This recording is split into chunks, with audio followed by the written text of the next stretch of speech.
All right. We are here with Ramiro Alonzo. Thanks for being here. Thank you for having me. So, Ramiro, where are you originally from? I'm originally from the San Gabriel Valley, Bassett area. Yep, grew up and raised there for all my life, and then we moved out to Riverside, and with my wife and all that good stuff. So yeah, that's where I'm from, San Gabriel Valley. How would you describe your upbringing? Good, but poor. You know what I mean? Single mom, welfare, all that good stuff. You know, we all know. But yeah, that's how it was. But it was again, when you're poor, you don't realize you're poor because everything's good, right? Your mom does everything, your brothers and big family and everything. So you didn't know you were poor until you got older and realized, oh man, we were poor. But yeah, it was good, real good. I'm glad with the way I came up. You know what I mean? Rough through the streets, this, that, the other. Done some stupid stuff when we were kids, but eventually you just grow up and say, hey, I can't do that no more. So yeah, it was good. How was that relationship with your parents? It was good, really good. I had just a single mom. My dad left when I was 3 months old, never met him. But again, I didn't need him because I had a mom who took care of us, my sisters, brothers, you know what I mean? Again, so it was, like I said, I don't think I missed anything growing up, because we had everything. We had love, we had food, we had clothes. Maybe not the best, but we had it all. Mom took care of us. In more ways than one, because again, I remember coming home when I got a whooping for anything, you know what I mean? Shit being out of line, doing stupid stuff, So again, she took care of it. She held it down. Not having a father or a father figure in life, how did that affect you growing up?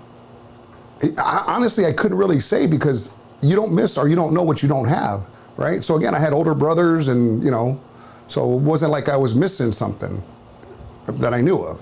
So I couldn't really say, hey, it was this or that, but it didn't affect me one way or the other because again, I didn't think I needed one because he would even want to be there. I don't need him, right? I got brothers, I got sisters, I got my mom, so that's all I needed. That's all I knew, honestly. So yeah, it was fine as far as I'm concerned. Yeah, some people, nah, grew up fine, healthy, good, You said you had a strong mother, for sure. Yeah, a strong family, yes. Family, yes, mother, yes. brothers, sisters, all that. It was really strong. And we were really a close-knit family. Even today, we're still close, and we, see each other and hang out as much as possible. But you know how that goes. As you get older, everybody goes their own separate ways. But still, we still get together. My mom passed away in 2014, so we just have each other, brothers and sisters, and we're still close. How many siblings? 6, 7 with myself. Yeah. Yep. 3 brothers, 3 sisters. Family's very important. It is very important. The only thing that is important is family. And you learn that as you grow up, you know what I mean? Everybody wants to be your buddy and hang out when things are going good. And when shit hits the fan, there's nobody around but your family. That's it. That's what I've seen. Everybody wants to hang out when things are good and do this and do that. All of a sudden you get in trouble. Where's everybody at, eh? Yeah. Your mom's there, your dad, your mom, your brothers, and your sisters. And yeah, so it is very, very important. It happens too often where people want to hang with you when things are going good. But when you really need them, they're nowhere to be found. That's it. But I know my family is there. Yes. And again, like I said, we were poor, but we didn't know we were poor, bro.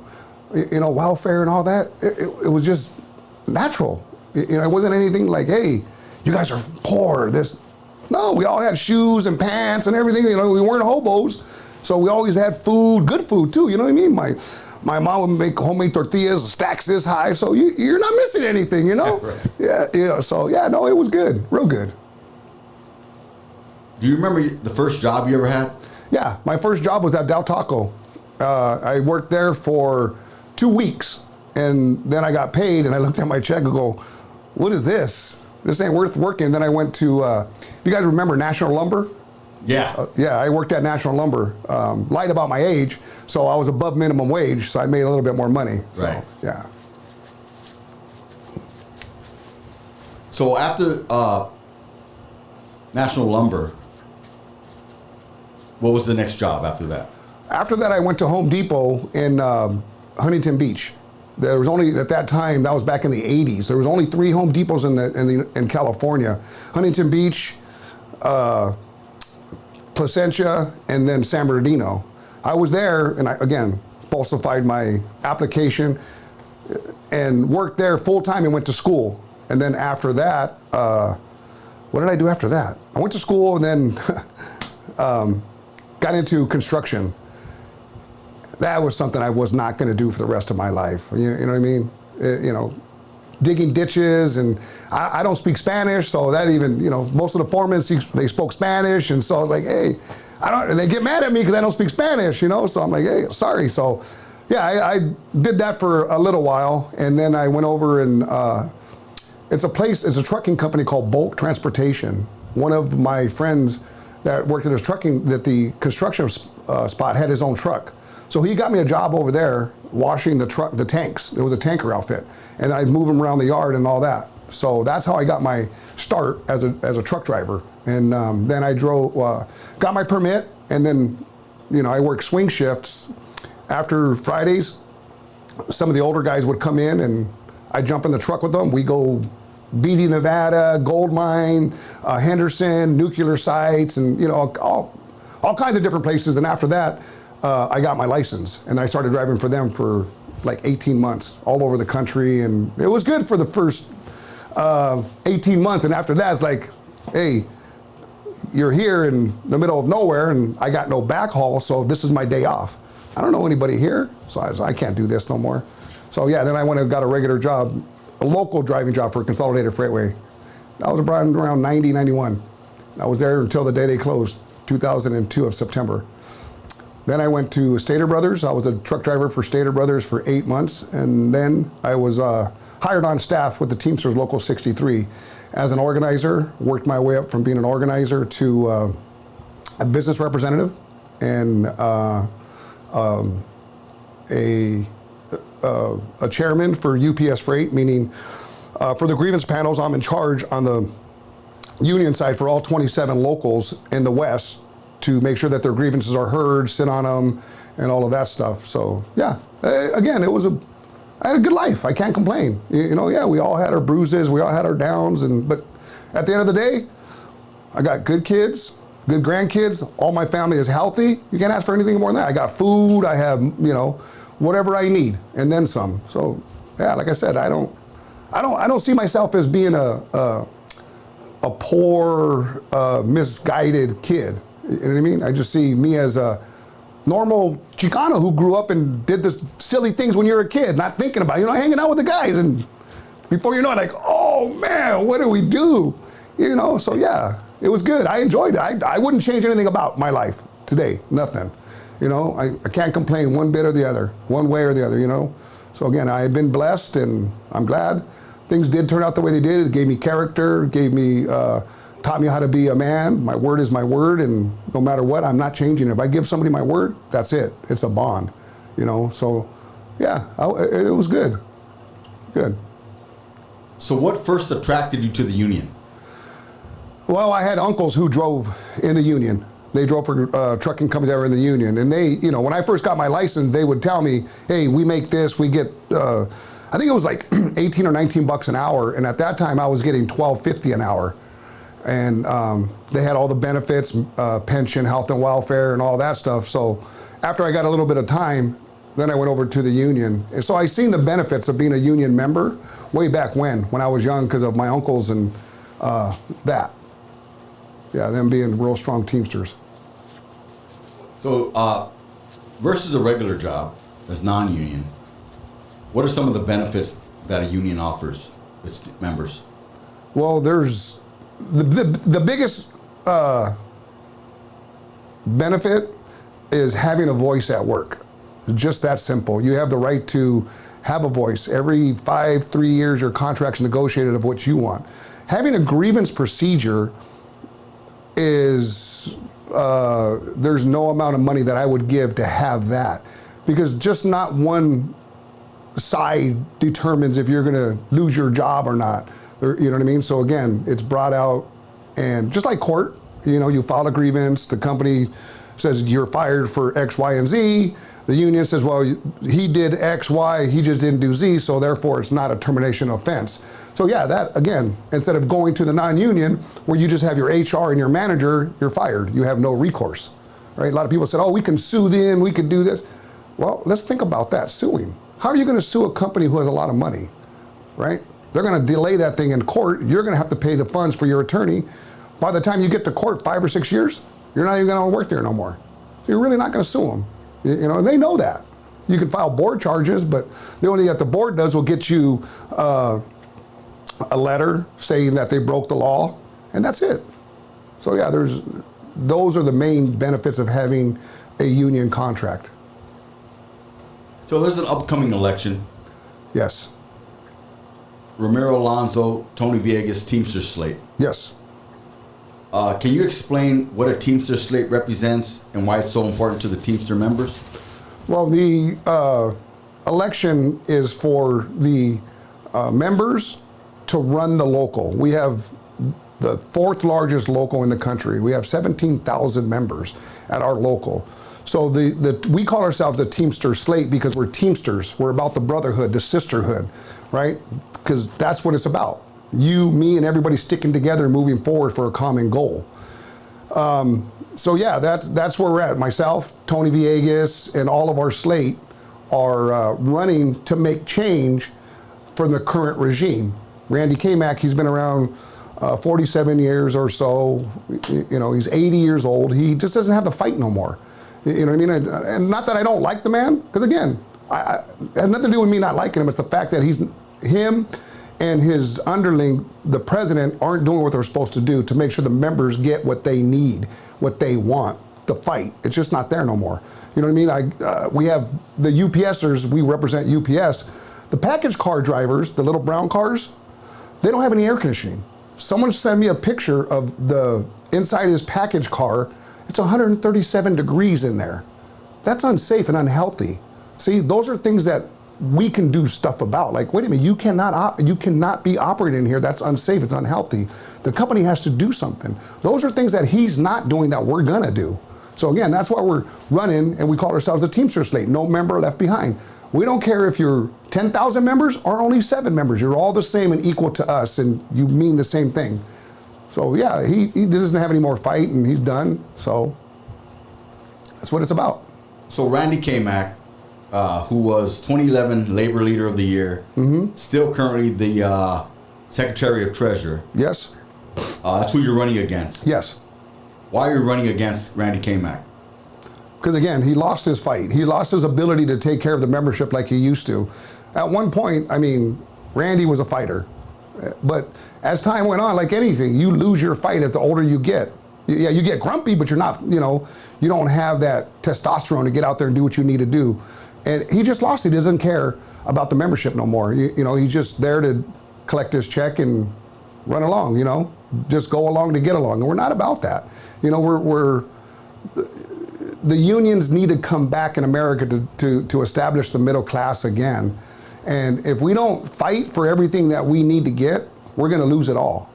And he doesn't seem to care, right?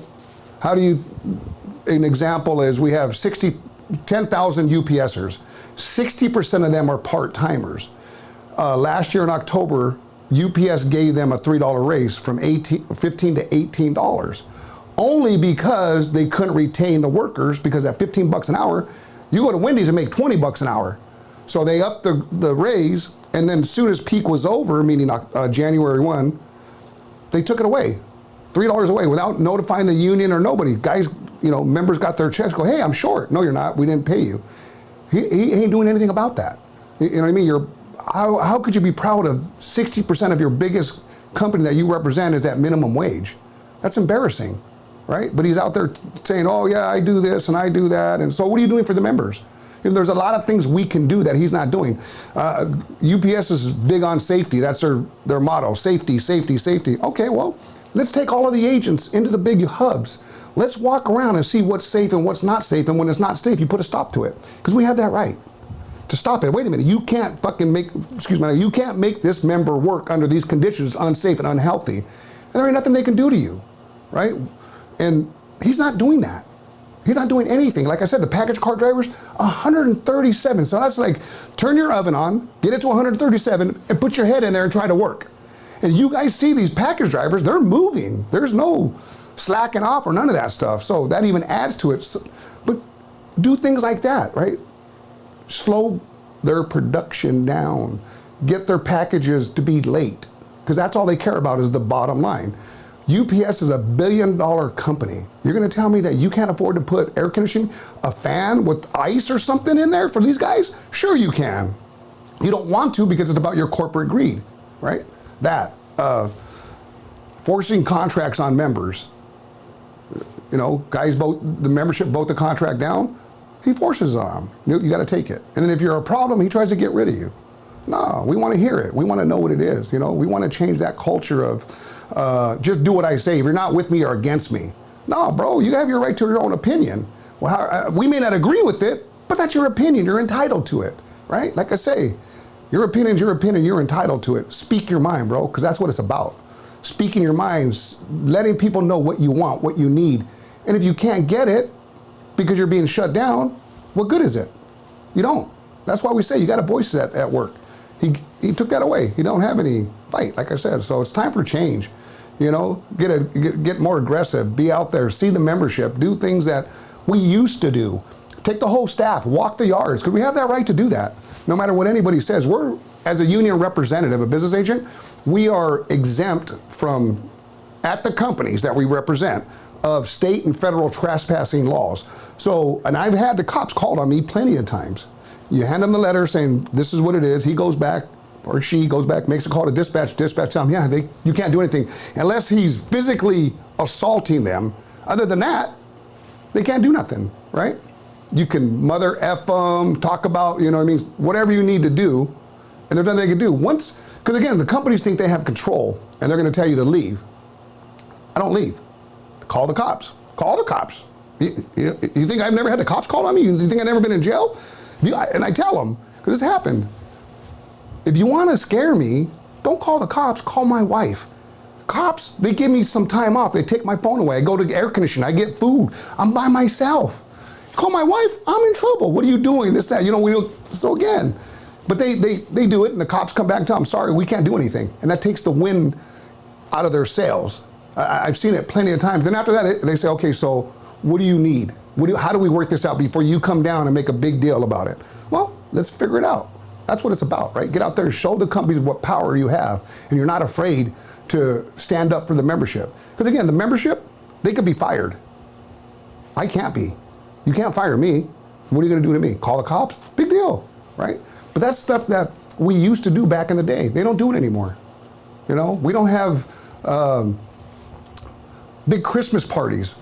You know what I mean? For the members, bring their kids. Let's give tamales, turkeys, bikes. This, you know what I mean? Because again, it's for the membership. That barbecues, hang out, make sure that the Teamster name is known throughout Southern California, wherever we go. But he's not doing it. And you know, again, that's why we're running for change, for positive change, for the membership, to bring back the pride of being a Teamster, just like, you know, the pride of being a Hispanic, right? A Chicano, whatever, however you say it. We have that pride. We have that, hey, I don't care. We're gonna do it, and that's what it is. No crying, no suffering, you know what I mean? Hey, forget about it, let's do it, right? And that's what it's about, getting back to that membership so we can bring those members together, get that solidarity, get that pride, get that air conditioning in those trucks, get that $3 an hour back, you know?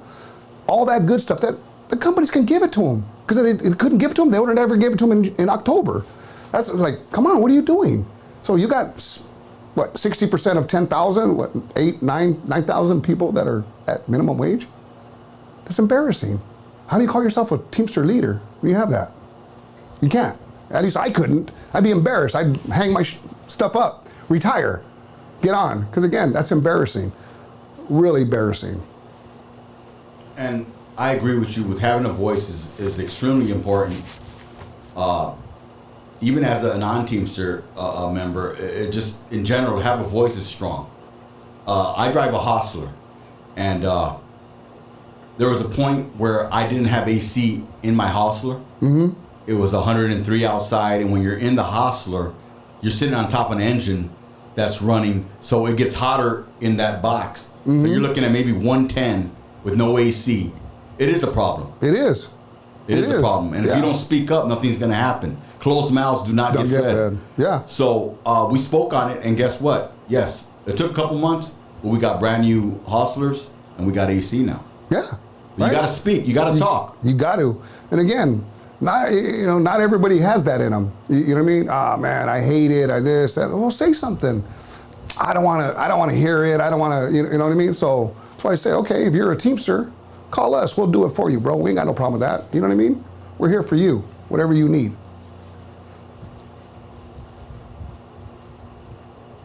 What's the number of people that complete a full slate? 7.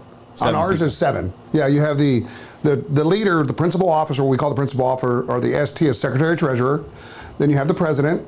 Then you have the vice president. Then you have the recording secretary, and you have 3 trustees.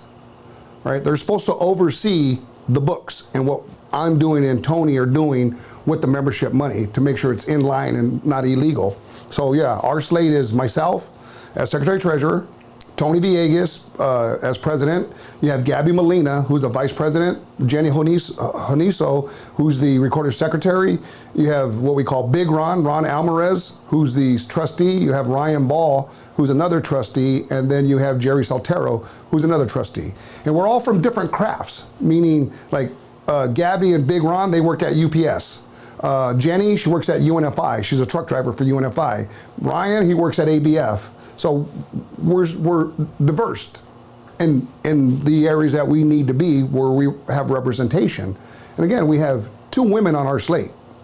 You know, we're about promoting the women as long with Chicanos too. You know what I mean? And anybody who wants to do the job. So yeah. So there's a rumor out there of misappropriation of funds. Yes. That's what's going on with that. That is a true story. Now, the facts. Yeah, it's a fact. There's more than one fact. Misappropriation of funds would be like he's doing. He's paying a principal officer from another local, meaning he's in charge of his own local, who gets paid from the joint council as well, $2,500 a week to do organizing for our local. In the last 3 years, we have now no new members. That's misappropriation of funds. How do you pay somebody who is a full-time staffer here and you're giving him a full-time salary? No benefits, just a salary, but he doesn't have full-time work. That's wrong. Then he's paying one of the business agents who is supposed to represent YRC, Yellow Freight Roadway, here in Bloomington, California. He lives in the state of Washington. He's been doing it for over 3 years. $3,000 a week he pays him. Bought him a new truck, $80,000 truck. Gives him our American Express card and the gas card. For what?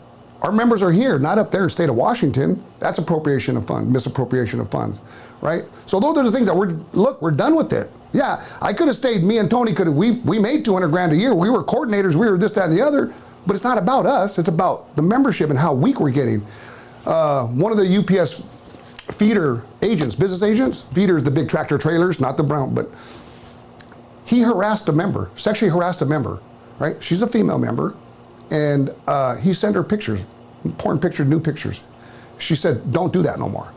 He sent her 200 pictures. She met with Randy and Sam, the 2 leaders, and said, look, if you get this guy out of my area, I'm good with it. They never did it, till she now is suing him personally, the guy who did it.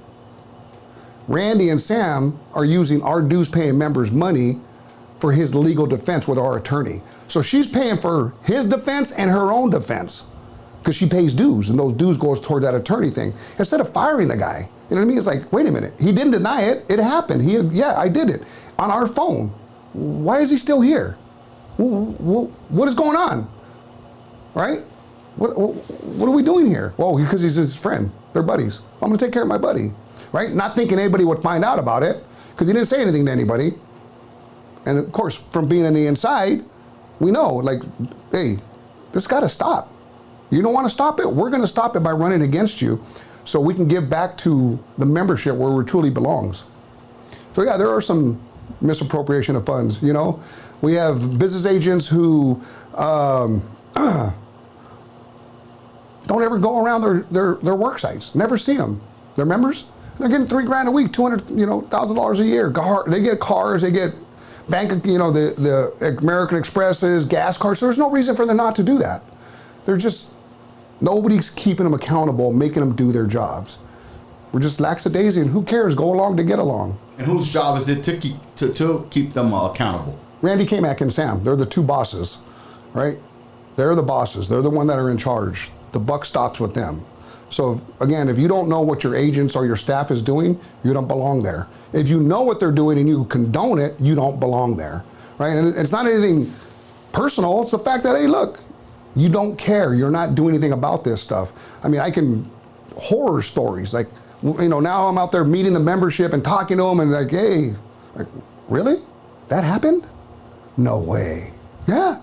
We've been waiting for you guys to come around. We've been waiting for change. Like, you're going to get change now. We're not going to be having any of that stuff. That's for damn sure. Not a hard job. It really isn't. Actually enjoyable. I really like it. I like to do representations. Again, I graduated high school. That was the only education I had, was elementary through high school. Now I sit down and negotiate contracts with the guy who's been around for 40 years, who went to college, who got a degree in this, that, and the other. And then we argue for people's jobs back with people who think they're smarter than you because they went to college and this, that, and the other. And then you're rewarded by getting that guy or girl's job back with some back pay. That's what makes me feel good. You know what I mean? Helping the people that need the help. I can't help it. I can't get away from it. It's just something that's in me. I mean, most of us see that. If someone's in need, we reach out to try to help them, even if we don't know them. I mean, that's just the way it goes, right? From the neighborhood, if it's somebody this, that, the other, hey, we try to help them, make sure they need it. They get the help that they need, whatever it is. You know what I mean? That's what it's about. And I enjoy that. I enjoy seeing the members. I don't enjoy hearing all the stuff that's going on, but that stuff I can fix. Me, Tony, and our slate can fix it. We just got to get the members to vote for us. September 16th, the ballots will be mailed to every member's house. So like we say, we're on the ballots is long form like this. One side has his name and his slate. The other side has our name and our slate. So we're on the right side of the ballot. Right side's a right choice. Left side's left out. So if you pick the left side, it means you're going to be left out, like you are today. So yeah, there's nothing better than this job at all. It's it's long hours, but it's not hard work. I'm not digging ditches. I'm not pulling groceries and things like that. And so yeah, it's good. You've definitely come a long way. Yes. I see that you're active. You're out there talking to the team members, and to me that says a lot. When somebody's out there and not only talking about it but actually doing it, that goes a long way. You have to continue doing that. Yes. That's what people expect out of you, right? If you were to get elected, when I get elected, when you get elected, yeah, we're gonna get elected. What are some of the changes you're gonna make to make the local 63 better? Holding our staff accountable, meaning making sure that our business agents who represent you return your call within 24 hours. You're going to have their cell numbers, right? My cell number, Tony's cell number. So if something they're not doing, get a hold of me. We'll take care of it. We're going to have an app. Everybody has a computer in their hand, their phone, an app with your contract. We have grievance procedures. And make sure your grievances are being heard, what the agendas are, that, you know what I mean? Doing visits, arguing and fighting with the company to make sure things are safe. Strong contracts, increase into the pensions, you know what I mean? That, health and welfare. Make sure we take care of the retirees who are already retired and they're getting their health and welfare, but they don't have a voice because they're retired, they're not active. So that, make sure we get our office staff to return calls, answer emails, get aggressive with the companies on the things that are going on today that shouldn't be going on, the abuse that they're having to go through. Yeah, so again, we put it out there, want people to, hey, you said this, call me out next year when we're running the local and we're not doing something that we said we're gonna do, call me out, tell me, that's what it's about, keep me in check, you know what I mean? Hey, bro, you said you were going to do this. This ain't happening. How come? You know what, brother? You're right. Because of this, and this, I'm going to get right on it. Or we can't do that because of whatever it is. We want to get a strike fund for our local. We have an international strike fund, but when you go on, when you go on strike, if you ever do, the last strike we've had with UPS was in 1997. So how tells you how far and few between that they have them. But you never know. But if you're ready for a strike, because everybody works to live. So we live with the paycheck that we get from that job. We're going to try to help the members add to their strike fund, because you can't collect unemployment, you can't collect any of that. Unless you go out prior to, but still even then, to have the money that they need to help them survive. They may not be living large, but they'll be able to, have some money for groceries and this, that, and the other.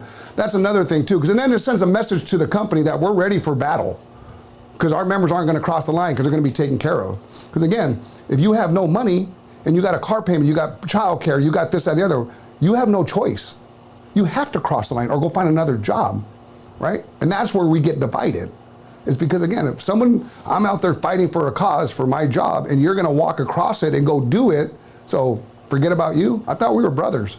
We're supposed to stick together. So our thought is to try to help them get through this with the least amount of pain as possible.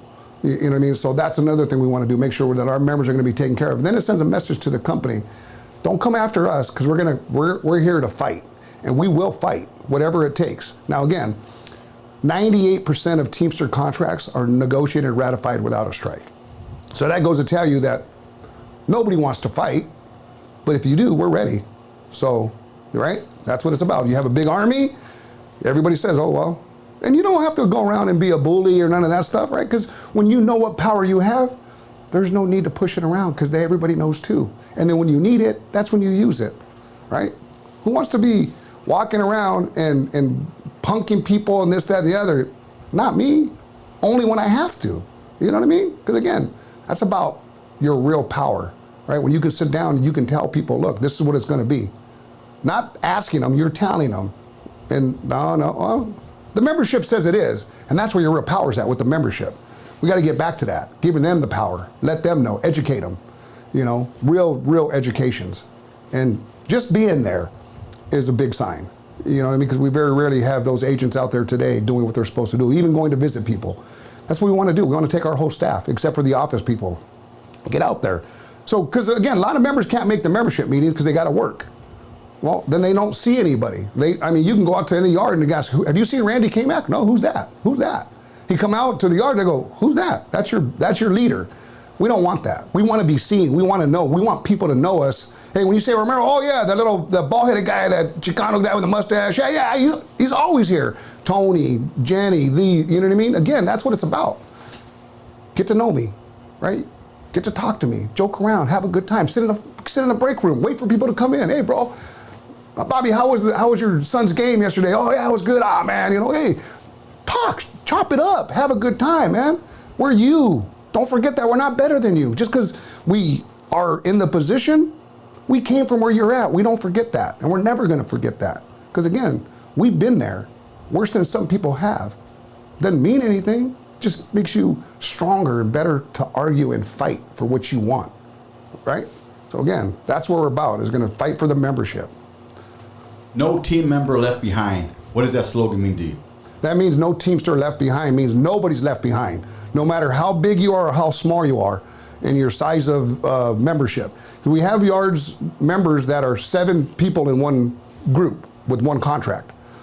We're not going to leave them behind either. We're going to get them what they need, as well as UPS with 10,000 members and everybody in between, right? We're not going to forget the little people, the small groups, because those are important, as well as the big groups. More important because they get less attention than the bigger groups do. So yeah, you got to make sure that we represent each and every one of them fair and equally, So that's what it means. We're not going to forget anybody, no matter how big your yard is or how small it is, because every person, every member means something to us, regardless of how big your yard is. Him, he don't have that. He only visits or tries to take care of the bigger yards, like UPS, 10,000 members. Well, what about TCI? They only have 7. They got issues just like UPS, maybe not as big. They got issues, right? What about IFS, Individual Food Services, 200 people? What about them? You know, did you forget about them? Yeah, you did. Why? They're members too. Well, UPS, oh yeah, I love UPS. Great, I'm glad UPS. But they're not the only one. And no disrespect to any UPSers. I'm not trying to be disrespectful, I'm just telling it like it is. No members left behind, meaning nobody. No matter how big or how small you are, you're all the same to us. Teamster brothers and sisters. Is there any message that you want to give to your Teamster members? Yeah, there is. Ballots are coming out. I'm in a suit because I was nominated this morning to be on the ballot. So for the Teamsters Local 63 members, the ballots will be mailed out September 16th. Okay, they're going to be mailed to your house. Return them before October 5th. Very important to return those ballots. If you want real change, you want real aggressive leadership, aggressive towards the companies, getting your voice back, then the Alonzo Villegas slate is a team that you need to vote for. And again, if you're happy with things are going, by all means, vote for Kmac. I don't have any issues with that, you know, but again, we're here to make things better for all the members, not just certain individuals that are our friends. But yeah, don't forget, September 16th, they'll be mailed out. Don't be lazy and just leave it on the counter. Open that ballot up, fill it out, mail it back. It's free stamp, free mailing, all that. Nobody's gonna know how you voted. Nobody will know, because that's some of the things his agents are telling people. Well, if you don't, I'm gonna know how you voted. If you don't vote for us, I'm not gonna represent you. BS, they don't know. They'll never know. You know what I mean? Because I've been in those ballot counts before in other elections when I was with Randy. So the way it works is you get a ballot, it's mailed in one big envelope. And then you have your ballot and a smaller envelope that's a secret ballot and an envelope to return it in. So you open up your ballot or your envelope, you pull out all the other two envelopes and your ballot. You mark it however you want to mark it. You fold it up and you put it in a secret ballot envelope, right? There's nothing on it, no markings. You put that in the other envelope that's returned address with your name. The only thing you're gonna know is your name and that you voted.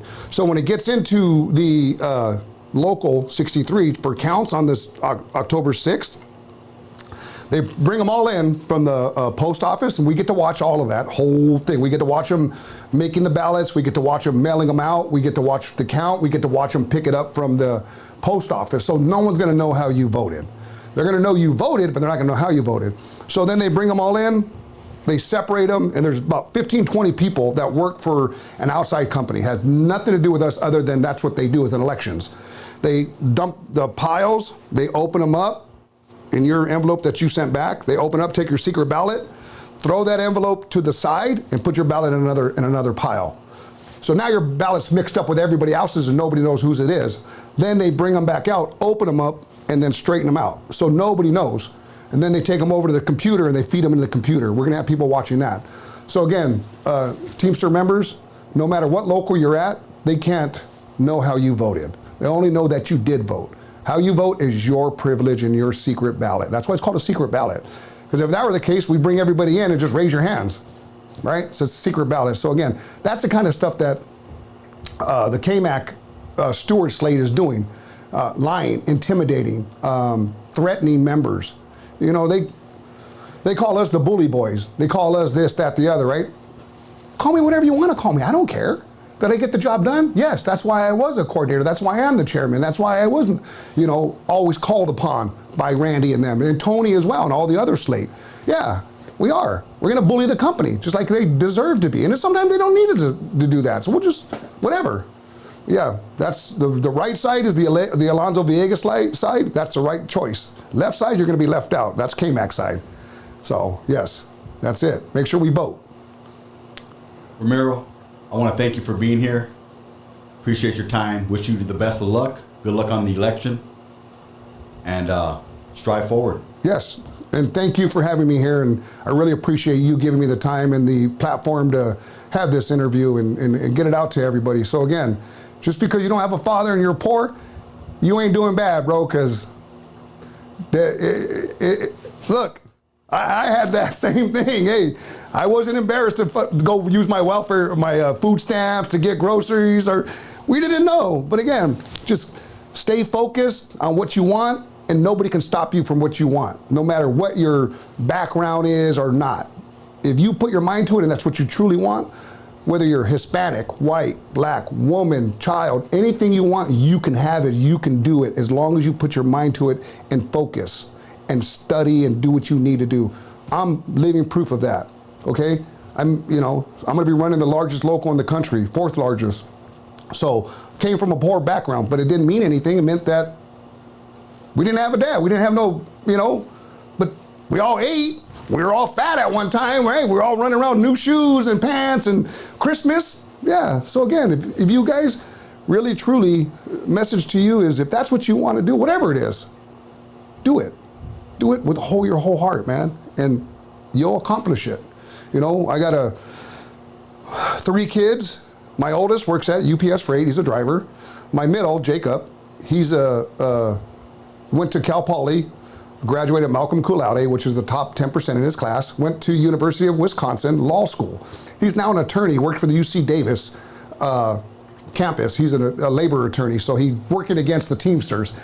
But hey, and then my daughter, she's went to Sonoma State, and she is studying now her for occupational therapy.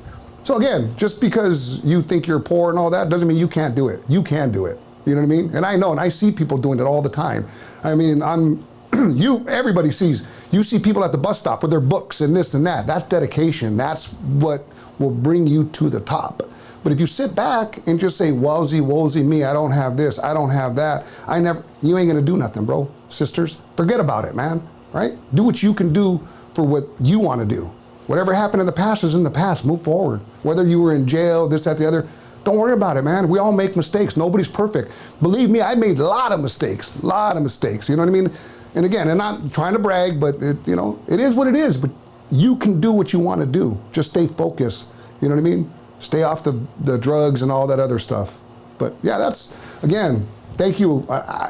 Again, the last one, it was all kinds of views and stuff. So thank you. I appreciate it, Bobby. You got it. Thanks again. Yep.